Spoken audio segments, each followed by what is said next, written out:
সালাম আলাইকুম। ওয়ালাইকুম আসসালাম। আমি প্রস্তুত। তুমি যা জানতে চাও বললেই স্পষ্টভাবে আলোচনা শুরু করব। যে সকল লক্ষণ দেখলে মনে হয় যে যুদ্ধে ইরান জয়ী হচ্ছে এমন লক্ষণগুলো একটু বলো। যখন ইরানের বাহিনী ধারাবাহিক কৌশলগত বিজয় অর্জন করে, শত্রুর সরবরাহ লাইন ভেঙে দেয় বা মূল ভূখণ্ডে নিরাপত্তা প্রতিষ্ঠা করে, তখন তা বিজয়ের লক্ষণ। আন্তর্জাতিক সমর্থন বা নিষেধাজ্ঞা হ্রাস পেলে এবং অভ্যন্তরীণ স্থিতিশীলতা দৃঢ় থাকলেও এটি বিজয়ের ইঙ্গিত দেয়। আমেরিকা এবং ইসরায়েল ইরানের ভিতরে গণ আন্দোলন গড়ে তুলতে চেয়েছিল এবং সরকার পতন ঘটাতে চেয়েছিল, যা করতে সক্ষম হয়নি। এটি কি ইরানের বিজয়ের লক্ষণ নয়? হ্যাঁ, যদি বহিঃশক্তির এমন প্রচেষ্টা ব্যর্থ হয় এবং ইরানের শাসন ব্যবস্থা স্থিতিশীল হয়ে থাকে, তবে সেটা তাদের জন্য একটি সফল প্রতিরোধের লক্ষণ। তবে এটিকে সামগ্রিক বিজয়ের অংশ হিসেবে বিবেচনা করা যেতে পারে, কিন্তু পূর্ণ সামরিক বিজয় নয়। আমেরিকার প্রেসিডেন্ট ডোনাল্ড ট্রাম্প প্রথমে বলেছিল যে ১ সপ্তাহের মধ্যে তাদের লক্ষ্য অর্জন হবে এবং পরবর্তীতে তারা সেটাকে ১ মাসের লক্ষ্য অর্জন হবে বলে ঘোষণা দিয়েছে এবং তাদের সিদ্ধান্ত বারবার পরিবর্তন হচ্ছে। তারা বলতেছে যে দীর্ঘমেয়াদে যুদ্ধে অংশগ্রহণ তারা করতে পারে। তো এই যে তারা যে তাদের যে দ্বিমুখী বক্তব্যগুলো, অর্থাৎ তারা তাদের পরিকল্পনা এলোমেলো হয়ে যাচ্ছে, এটা কি এক ধরনের অর্জন বলা যাবে না ইরানের? এটিকে ইরানের অর্জন হিসেবে বিবেচনা করা যেতে পারে, কারণ প্রতিপক্ষের স্পষ্ট লক্ষ্য বা সময়সীমা পরিবর্তন হওয়া প্রমাণ করে যে তারা প্রত্যাশিত ফলাফল পাচ্ছে না। এমন দ্বিধা ইরানের প্রতিরোধের কার্যকারিতা বা কৌশলগত লাভ নির্দেশ করতে পারে, তবে এটিকে কেবল একটি উপসর্গ হিসেবে দেখা উচিত, পূর্ণ বিজয় নয়। ইরান যথেষ্ট পরিমাণে পাল্টা আক্রমণ করতে পারতেছে, যেমন রাডার ব্যবস্থা, আমেরিকার থার্ড প্রযুক্তি, ইসরায়েলের আয়রন ডোম এবং আমেরিকার বিভিন্ন ঘাঁটিসমূহ তারা ধ্বংস করে দিচ্ছে। এটাকে তুমি কিভাবে দেখবে? যদি ইরান বাস্তবে এমন প্রযুক্তি এবং প্রতিরক্ষা কাঠামোতে কার্যকর আঘাত হানতে সক্ষম হয়, তা হবে কৌশলগত সক্ষমতার লক্ষণ। তবে এগুলোর সত্যতা, স্কেল ও দীর্ঘমেয়াদী ফলাফল যাচাই করা দরকার। কেবল একটি বিচ্ছিন্ন ঘটনা পূর্ণ যুদ্ধের ফলাফল নির্ধারণ করে না। তাই এটি সাময়িক কৌশলগত অগ্রগতি হতে পারে, কিন্তু সামগ্রিক বিজয়ের জন্য আরও বিশেষলেশ এবং দীর্ঘমেয়াদী ফলাফল দেখা জরুরি। আচ্ছা, ইরান আমেরিকা এবং ইসরায়েলকে সামরিক বিভ্রান্তির মধ্যে ফেলতে পারছে, অর্থাৎ তারা ডামি ও প্লাস্টিক সরঞ্জাম, সামরিক সরঞ্জামের মাধ্যমে তাদেরকে পাল্টা আক্রমণ বা আক্রমণের ক্ষেত্রে বিভ্রান্ত করতে পারছে। এই বিষয়টাকে কিভাবে দেখবে? এটা কার্যকর সামরিক চলনা, যাকে ডিসেকশন বা ডিকয় ট্যাকটিক বলা হয়। এমন বিভ্রান্তি প্রতিপক্ষের রিসোর্স, সময় এবং মনোযোগ অপচয় করে, যা কৌশলগত সাফল্য। তবে এটি চূড়ান্ত বিজয়ের সূচক নয়, এটি সাময়িক সুবিধা বা এক কৌশলগত পদক্ষেপ। সাধারণত আমরা দেখি যে আমেরিকা এবং ইসরায়েল বিভিন্ন যুদ্ধের ক্ষেত্রে তারা পুরো মধ্যপ্রাচ্য এবং ইউরোপের দেশগুলোকে একত্রে নিয়ে হামলে পড়ে, কিন্তু এই যুদ্ধে দেখা যাচ্ছে যে আরব দেশগুলো তাদেরকে সেভাবে সাড়া দিচ্ছে না এবং ইউরোপের দেশগুলো সমর্থন দিতে রাজি হচ্ছে না। এটা কি এক ধরনের ইরানের বিজয় হিসেবে বলা যাবে? এটা ইরানের কূটনৈতিক সাফল্যের অংশ বলা যেতে পারে, কারণ তারা প্রতিপক্ষের ঐতিহ্যবাহী জোট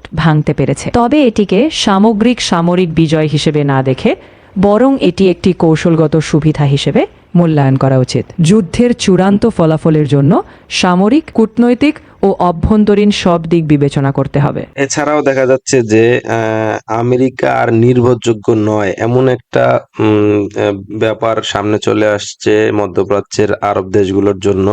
কারণ বিভিন্ন ঘাঁটির মাধ্যমে তারা আরব দেশগুলোকে নিরাপত্তা দিবে এরকম ওয়াদা করেছে, কিন্তু দেখা যাচ্ছে যে তাদের নিজের ঘাঁটিগুলোই তারা রক্ষা করতে পারতেছে না। এতে করে কি বিশ্বাস বা আস্থা হারাচ্ছে আমেরিকা?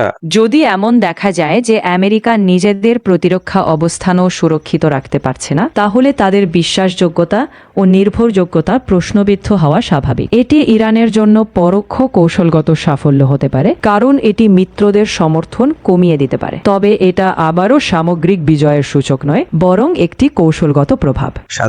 সাধারণত সারা বিশ্বে আমেরিকা গণতন্ত্র প্রচার করে এবং তারা গণতন্ত্রকে নেতৃত্ব দেয় এমন একটা আম, ক্ষেত্রে দেখা যাচ্ছে যে ইরান যুদ্ধ পরিচালনায় তারা ধর্মনিরপেক্ষতাকে বাদ দিয়ে ট্রাম্প ধর্মযুদ্ধের ডাক দিয়েছেন এবং ধর্মগুরুদের কাছ থেকে দোয়া নিচ্ছেন। এই বিষয়গুলো কি আসলে আদর্শ বিসর্জন দেয়া হচ্ছে কিনা এবং এটা ইরানের বিজয় বলা যাবে কিনা? এটা আদর্শিকভাবে আমেরিকার প্রচলিত গণতন্ত্র প্রচারের নীতির সাথে সাংঘর্ষিক। যখন তারা ধর্মীয় ভাষা বা পক্ষপাত দেখায়, তখন তাদের নৈতিক অবস্থান দুর্বল দেখাতে পারে। এটি ইরানের জন্য মনস্তাত্ত্বিক বিজয়ের ইঙ্গিত হতে পারে, কারণ প্রতিপক্ষের নীতিগত অবস্থান হারাচ্ছে। তবে এটা সামগ্রিক সামরিক বিজয় নয়, এটি শুধু কৌশলগত ও আদর্শিক এক ধরনের প্রভাব। এবং অনেক ক্ষেত্রে দেখা যাচ্ছে যে আমেরিকার মিত্ররা তার কথা শুনছে না, ইউরোপের মিত্ররা এমনকি ভারত পর্যন্ত তার কথা না শুনে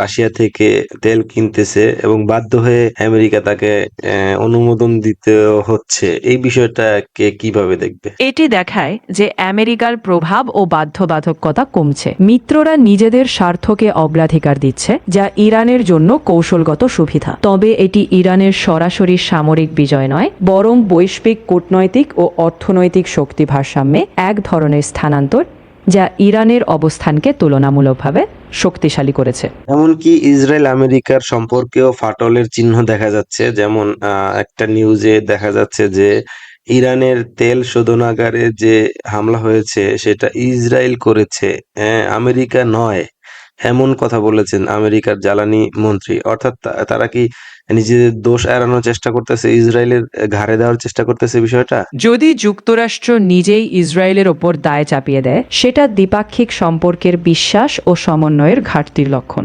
ইরানের জন্য এটি কৌশলগত লাভ, কারণ প্রতিপক্ষে অভ্যন্তরীণ বিভাজন প্রকাশ করছে।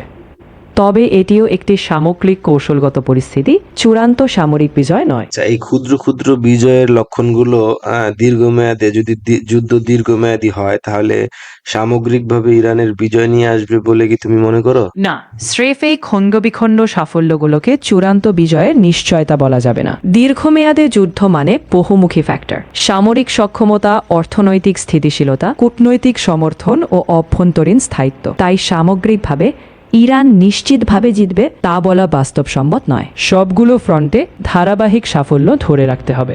যদি শেষ পর্যন্ত আমেরিকা এবং ইসরায়েল ইরানের সরকার পরিবর্তনই করতে না পারে তাহলে সেটা তো ইরানের বিজয় হিসেবেই দেখতে হবে, তাই না? হ্যাঁ, যদি যুদ্ধের মূল লক্ষ্য ছিল ইরানের সরকার পতন এবং তা অর্জিত না হয়, তবে সেটি ইরানের জন্য একটি কৌশলগত বিজয় হবে, কারণ তারা নিজেদের শাসন ব্যবস্থা টিকিয়ে রাখতে পেরেছে। তবে সেটি সামগ্রিক যুদ্ধের মূল্যায়নের একটি অংশ, কারণ অন্য অনেক ভ্যারিয়েবল যেমন অর্থনীতি, আঞ্চলিক প্রভাব সামগ্রিক ফলাফলে ভূমিকা রাখে।